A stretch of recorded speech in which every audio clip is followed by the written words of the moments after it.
cuties and friends, நம்ம சேனலுக்கு புதுசா இருந்தீங்கன்னா கீழ இருக்க subscribe பட்டனை subscribe பண்ணுங்க. எங்களோட வீடியோட அப்டேட்ஸ் உடனுக்குடன் உங்களுக்கு கிடைக்கணும்னா பெல் பட்டனை மறக்காம press பண்ணுங்க. இன்னைக்கு நம்ம வீடியோல ஒரு இன்ட்ரஸ்டிங்கான கிராஃப்ட் வர்க் தாங்க பார்க்க போறோம். வேஸ்ட் மெட்டீரியல் வச்சு எப்படி பண்ணலாம்னு பாப்போம் வாங்க. இதுக்கு நமக்கு தேவையான பொருள் பாத்தீங்கன்னா ஒரு கார்ட்போர்ட், கொஞ்சம் பிஸ்தா ஷெல்ஸ். குழந்தைங்க பிஸ்தாவை சாப்பிட்டுட்டு ஷெல்லை தூக்கி போடாதீங்க, பத்திரமா எடுத்து வச்சுக்கோங்க. அப்புறம் acrylic கலர், ஃபெவிகால். ஃபஸ்ட்டு வால் டெக்காருக்கு பிஸ்தா ஷெல்ஸை எடுத்து அதில் acrylic கலர்ஸ் நம்ம இப்போ பண்ண போகிறது ஒரு ஃப்ளவர் டிசைன். ஸோ அந்த ஷெல்ஸை வந்து ஃப்ளவருக்கு உண்டான கலர்ஸ், உங்களுக்கு ஃபேவரட்டான கலர்ஸ், கிட்ஸுக்கு பிடிச்ச கலரில் அவங்கள அதை கலர் பண்ண சொல்லுங்கள். நான் இன்றைக்கி கார்ட்போர்டை ஃபுல் பிளாக்ல கலர் பண்ணுறேன். அடுத்தது அந்த கார்ட்போர்டில் அந்த ஃப்ளவர்ஸ்க்கு உண்டான ஸ்டெம்மை லைட்டாக ட்ரேஸ் பண்ணி வச்சுருங்க.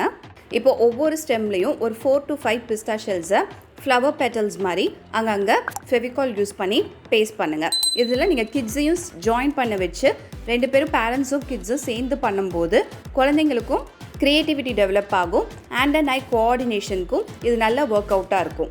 இந்த லாக்டவுன் வெக்கேஷன் டைமில் சும்மா டிவிலேயும் மொபைல் கேஜெட்ஸில் குழந்தைங்கள டைம் ஸ்பெண்ட் பண்ண வைக்காமல் இந்த மாதிரி ஆக்டிவிட்டீஸ் மூலயமா அவங்க க்ரியேட்டிவிட்டியை டெவலப் பண்ண வைக்க முடியும். ஒரு 1 hour அவங்கள என்கேஜ் பண்ண மாதிரியும் இருக்கும் உங்களுக்கு. இப்போ பார்த்தீங்கன்னா அங்கங்கே கலர் கலராக பெட்டல்ஸ் ஒட்டிட்டோம். இப்போ அந்த ஸ்டெம் மேலே நான் பிளாக் கலர் பேக்ரவுண்ட் கொடுத்துருக்கனால ஒயிட் கலரில் ஸ்டெம் மேலே கலர் பண்ணுறேன். நீங்கள் உங்கள் என்ன கலர் கொடுத்துருக்கீங்களோ அதுக்கு மேட்சான கலர்ஸை ஸ்டெம்முக்கு கொடுக்கலாம். நான் ஸ்டெம்முக்கு பிளாக்ல க்ரீன் கொடுத்தா அந்தளவுக்கு அட்ராக்டிவாக இருக்காதுங்கிறனால இங்கே ஒயிட் கொடுக்குறேன்.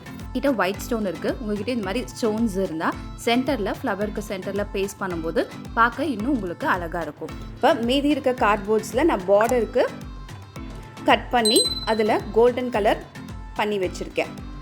அந்த பார்டர் இது கொஞ்சம் க்ராஸாக கட் பண்ணிங்கன்னா ஃபினிஷிங் வந்து பர்ஃபெக்டாக இருக்கும். இப்போ பார்டர் ப்ளேஸ் பண்ணி காட்டுறேன் உங்களுக்கு.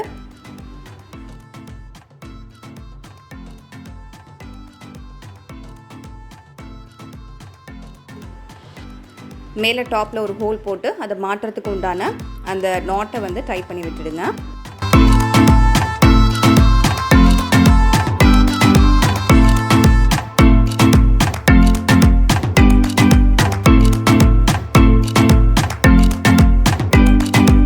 வாவ், இப்போ பாருங்கள் அந்த கோல்டன் பார்டரில் பிளாக் அண்ட் ஒயிட் காம்பினேஷனில் வால் டெக்கர் செம்மையாக இருக்குது பார்க்கவே. நிச்சயம் இந்த வீடியோ உங்களுக்கு பிடிச்சிருக்குன்னு நினைக்கிறேன். தேங்க்யூ.